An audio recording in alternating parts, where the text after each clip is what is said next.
ಸ್ಯಾಂಡಲ್ವುಡ್ನಲ್ಲಿ ಮತ್ತೊಮ್ಮೆ ವಿವಾದದ ಕಿಡಿ ಹೊತ್ತಿಕೊಂಡಿದೆ. ಚಿತ್ರದುರ್ಗದ ರೇಣುಕಾಸ್ವಾಮಿ ಕೊಲೆ ಪ್ರಕರಣದಲ್ಲಿ ಆರೋಪಿಯಾಗಿರುವ ಖ್ಯಾತ ನಟ ದರ್ಶನ್ ಅವರ ಅಭಿಮಾನಿಗಳು ಮತ್ತು ನಟಿ ರಮ್ಯಾ ನಡುವೆ ಸಾಮಾಜಿಕ ಜಾಲತಾಣದಲ್ಲಿ ತೀವ್ರ ವಾಕ್ಸಮರ ನಡೆದಿದೆ. ರೇಣುಕಾಸ್ವಾಮಿ ಕುಟುಂಬಕ್ಕೆ ನ್ಯಾಯ ಸಿಗಬೇಕೆಂದು ರಮ್ಯಾ ಒತ್ತಾಯಿಸಿದ್ರೆ, ದರ್ಶನ್ ಅಭಿಮಾನಿಗಳು ರಮ್ಯಾ ವಿರುದ್ಧ ಟ್ರೋಲ್ ಮಾಡಿದ್ದಾರೆ. ದೀರ್ಘಕಾಲದಿಂದ ಸುದ್ದಿಯಲ್ಲಿರುವ ಈ ಪ್ರಕರಣದ ಸುಪ್ರೀಂ ಕೋರ್ಟ್ ತೀರ್ಪು ಹೊರಬೀಳುವ ಹಂತದಲ್ಲಿದೆ. ಹಾಗಿದ್ರೆ ಏನಿದು ವಿವಾದ? ಬನ್ನಿ ಈ ಕುರಿತು ಒಂದು ಕಂಪ್ಲೀಟ್ ರಿಪೋರ್ಟ್ ಇಲ್ಲಿದೆ.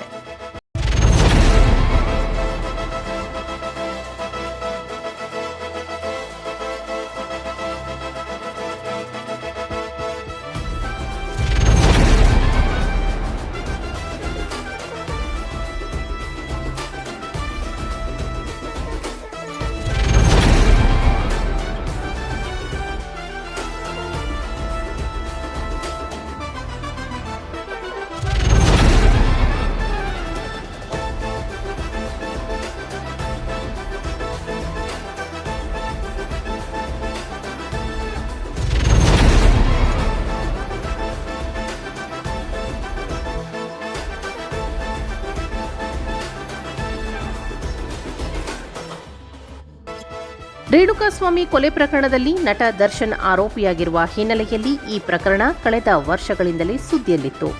ರೇಣುಕಾಸ್ವಾಮಿ ಕುಟುಂಬ ದರ್ಶನ್ ವಿರುದ್ಧ ನ್ಯಾಯಾಲಯದಲ್ಲಿ ದಾವೆ ಹೂಡಿತ್ತು.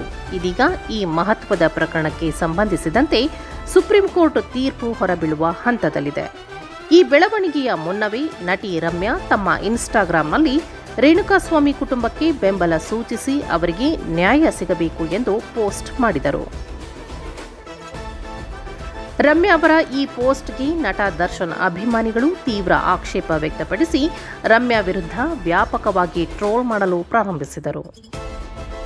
ಇದಕ್ಕೆ ಖಾರವಾಗಿ ಪ್ರತಿಕ್ರಿಯಿಸಿದ ರಮ್ಯಾ, ಎಲ್ಲ ಡಿ ಬಾಸ್ ಅಭಿಮಾನಿಗಳಿಗೆ ನನ್ನ ಇನ್ಸ್ಟಾಗ್ರಾಂಗೆ ಸ್ವಾಗತ.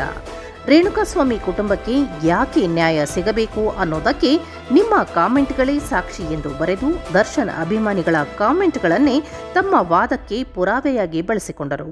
ಇದು ಸಾಮಾಜಿಕ ಜಾಲತಾಣದಲ್ಲಿ ಬಿಸಿ ಬಿಸಿ ಚರ್ಚೆಗೆ ಕಾರಣವಾಗಿದೆ. ಈ ವಿವಾದದ ನಡುವೆಯೇ ದರ್ಶನ್ ತಮ್ಮ ಹೊಸ ಚಿತ್ರದ ಚಿತ್ರೀಕರಣಕ್ಕಾಗಿ ಥೈಲ್ಯಾಂಡ್ಗೆ ತೆರಳಿದರು. ಇದೀಗ ಅವರು ವಾಪಸ್ ಬಂದಿದ್ದು ಸುಪ್ರೀಂ ಕೋರ್ಟ್ನ ಮಹತ್ವದ ತೀರ್ಪಿಗಾಗಿ ಕಾಯುತ್ತಿದ್ದಾರೆ. ಮುಂದಿನ 4-5 ದಿನಗಳಲ್ಲಿ ಈ ಪ್ರಕರಣದ ಅಂತಿಮ ತೀರ್ಪು ಹೊರಬೀಳುವ ಸಾಧ್ಯತೆ ಇದೆ. ಸ್ಯಾಂಡಲ್ವುಡ್ನ ಪ್ರಮುಖ ನಟರೊಬ್ಬರಿಗೆ ಸಂಬಂಧಿಸಿದ ಈ ಪ್ರಕರಣದ ತೀರ್ಪು ಚಿತ್ರರಂಗದಲ್ಲಿ ಮತ್ತು ಸಾರ್ವಜನಿಕ ವಲಯದಲ್ಲಿ ತೀವ್ರ ಕುತೂಹಲ ಕೆರಳಿಸಿದೆ. ಈ ತೀರ್ಪು ಪ್ರಕರಣಕ್ಕೆ ಅಂತಿಮ ತೆರೆ ಎಳೆಯುತ್ತದೆಯೇ ಎಂಬುದನ್ನು ಕಾದು ನೋಡಬೇಕು.